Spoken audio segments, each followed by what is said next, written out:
After 3 years away, I finally returned to my father's farm. The land had been in our family for generations. I expected memories and peace. Instead, I found strangers waiting at the gate. The moment I reached the entrance, 2 security guards stepped in front of my truck. They acted like they owned the place. One of them raised a hand and ordered me to stop. I immediately knew something was wrong. The guard checked a clipboard and looked directly at me. Then he said words I couldn't believe. "You're banned from entering this property." For a second, I thought it was a joke. I told him my father owned this farm. The guards didn't care. They repeated that I was not allowed inside. My patience was already running thin.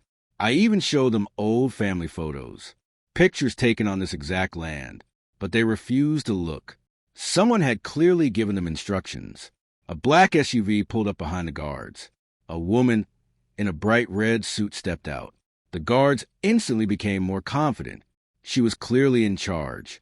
Without introducing herself, she claimed the farm belonged to the HOA now. She said my family no longer had authority here. The confidence in her voice shocked me. But confidence doesn't create ownership. I told her I had paperwork proving ownership. She laughed. Then she said my documents meant nothing. That was her first major mistake. Instead of arguing further, I made a phone call. There was one person who could clear this up quickly. Someone who knew the property's history. And he was already on his way. 20 minutes later, a sheriff's truck appeared on the road. Karen smiled as if she had already won. The guards stood even taller. None of them knew what was coming next. Sheriff Walker climbed out his truck and greeted everyone calmly. Karen immediately started explaining why I was supposedly banned. The sheriff listened carefully without interrupting. Then he asked the simplest question of all. "Can anyone prove who owns this property?" he asked.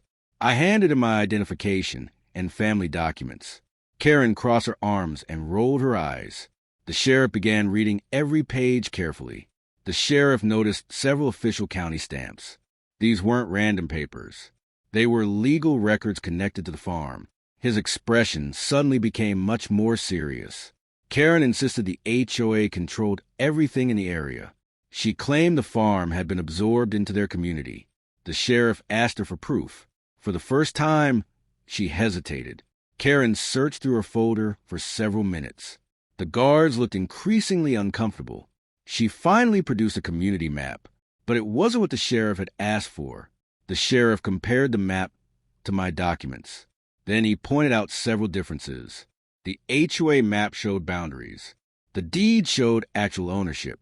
To settle the matter completely, the sheriff contacted the county records office. He requested verification of the property's ownership. Karen's confidence started fading. Mine didn't. While we waited, I looked across the fields. I remembered helping my father work this land. Every fence and building carried family memories. No HOA could erase that history. A few neighboring farmers drove by and stopped. Several recognized me immediately.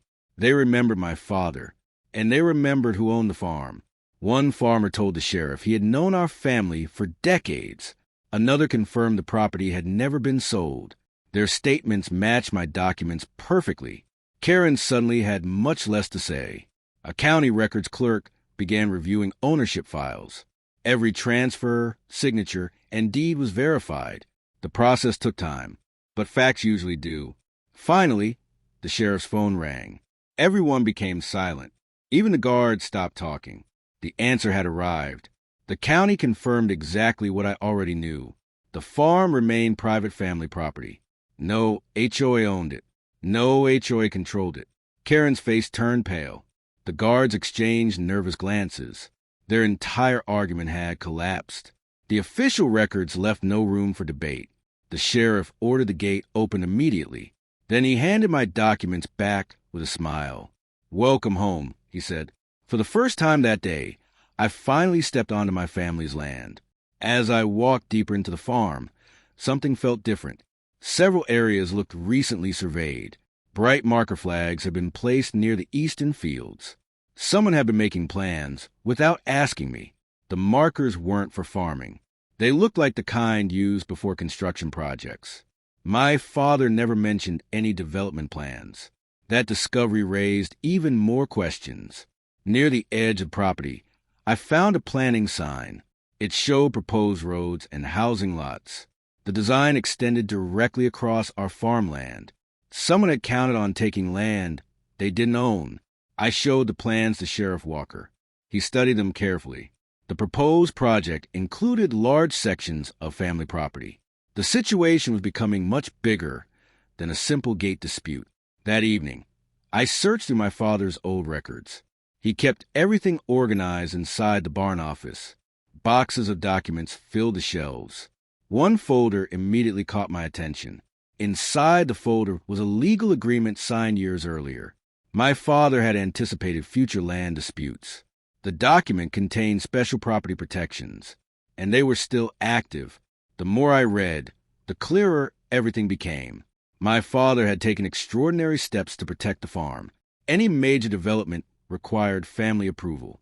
Without it, the entire project could be stopped. The next morning was going to change everything.